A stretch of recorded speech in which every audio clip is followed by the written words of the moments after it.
Bonjour Myriam Izam. Bonjour Jean-Philippe. Myriam Izam, vous êtes doctorante en sciences de gestion et du management, donc engagée dans une thèse de doctorat. Vous arrivez au bout de votre thèse de doctorat consacrée à la relation entre intelligence artificielle et prise de décision. Et c'est extrêmement intéressant, papier dans Management and Data Science, éclairage sur l'évolution de la fabrique de la décision à l'ère de l'IA. Tout le monde est en panique. On va se parler franchement. Est-ce que mon job est menacé par l'intelligence artificielle ? Dans quelle mesure votre travail de recherche nous aide à comprendre si on est menacé ou pas ? De toute façon, je pense ce qui est sûr, c'est que l'IA, elle a permis une accélération de la réinvention des métiers. Donc les métiers vont changer, ils ont toujours changé. Les métiers qu'on avait il y a 30 ans, on ne les a pas aujourd'hui. Bien, ils ont changé en quelque sorte aujourd'hui. Ça permet une accélération de la réinvention, mais avec l'IA dont on dispose aujourd'hui, on n'est pas vraiment menacé. Ça me rappelle... Vous dites on est dans l'IA générative, mais c'est de l'IA soft. Bientôt, l'IA hard, c'est-à-dire la super IA, c'est pas encore pour tout de suite. Oui, ça me rappelle une citation d'un grand chercheur que j'avais rencontré, Grégory Renard, qui est chercheur, qui travaille avec la NASA. Il a dit un truc qui m'a marqué. Il a dit que, en tout cas aujourd'hui, l'IA ne nous menace pas, ne menace pas notre existence. Ça va pas nous supprimer, ça va pas nous remplacer. Par contre, une personne qui maîtrise l'intelligence artificielle peut le faire, parce que là, on commence à avoir une préoccupation, ou bien à prendre en compte aussi le talent. Du coup, il y a un vrai enjeu de travailler sur la familiarisation ou bien la capacité à utiliser les outils technologiques dont on dispose et du coup l'intelligence artificielle, surtout générative, parce qu'elle est accessible au grand public. Alors là où votre papier est intéressant, très intéressant, c'est que vous revenez sur Herbert Simon, vous nous dites la décision, il y a les décisions structurées, semi-structurées, non structurées. Évidemment, plus on est dans le non structuré, plus on est dans le stratégique, plus on est dans le structuré, plus on est dans l'opérationnel. Si on a une pensée sous forme de délégation, c'est-à-dire ce qu'on va déléguer à l'IA, évidemment, quand la décision est structurée, on peut penser que l'IA va supplanter quand même les emplois. Quand la décision est purement structurée, bien à 100% structurée. Et automatisable. Ça peut être automatisable. Du coup, on n'a pas forcément besoin d'aller faire de l'IA. C'est pensé par cas d'usage. Qu'est-ce qu'on veut faire avec de l'IA? C'est pour ça que je parle aussi beaucoup d'alignement stratégique. Il ne faut pas faire de l'IA juste pour faire de l'IA. Il faut faire de l'IA parce que ça va servir la stratégie de mon organisation, parce que j'ai une acculturation technologique suffisante qui me permet de comprendre le potentiel ou bien de déplacer ou bien de mobiliser la bonne technologie pour répondre à mon besoin.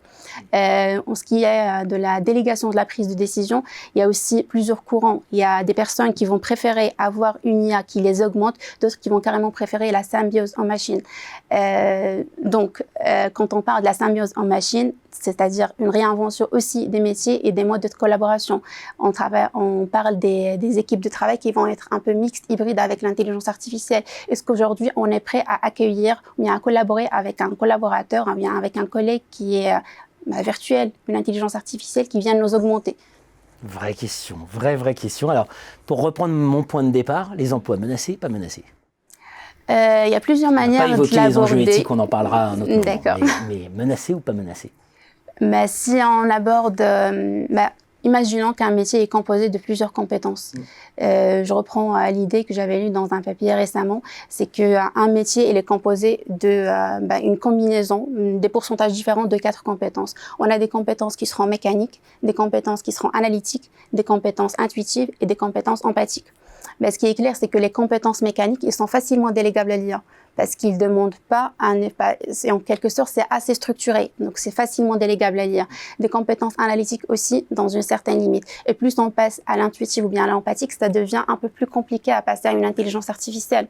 Parce que qui dit empathique ou bien intuitive, dit qu'on va être face généralement à un être humain. L'être humain étant imprévisible, c'est là toute la complexité parce que l'intelligence artificielle peut se planter. L'être humain aussi peut se planter, mais on a notre façon de faire, on a notre libre arbitre, on a notre créativité qui nous permet de nous en sortir ou bien en tout cas d'adopter une posture qui nous permet de réfléchir à une solution ultérieurement. Une intelligence artificielle, si elle bug, elle peut halluciner. C'est là où on parle des hallucinations de l'IA. Si vous ne souhaitez pas être remplacé par l'IA, développez votre intuition et votre capacité d'empathie. Empathie, c'est la capacité à se mettre à la place de l'autre. Exactement. Voilà. Bref, ce qui fait qu'on est humain. Et c'est super intéressant ce que vous dites parce que y a des gens qui pensent que l'intelligence artificielle peut être empathique. Donc avec les IA conversationnelles, les IA émotionnelles, justement, on arrive à développer des IA qui vont simuler la compréhension parce qu'ils analysent nos micro-expressions faciales, le ton, les annotations, ils analysent vraiment tout le verbal et le non-verbal et ils arrivent à nous positionner. On est en colère, on est en dépression, on est en excitation, etc. Et il va adapter un comportement qui va venir nous satisfaire parce que c'est le comportement sur lequel elle a été entraînée pour le faire au cas où la personne est en colère, elle est triste, etc. Mais elle n'a jamais une compréhension, bien une conscience. Ça reste purement mathématique et statistique. Donc développer l'intuition alors, puisque l'IA est capable d'empathie. Merci à vous. Merci à vous, Jean-Philippe.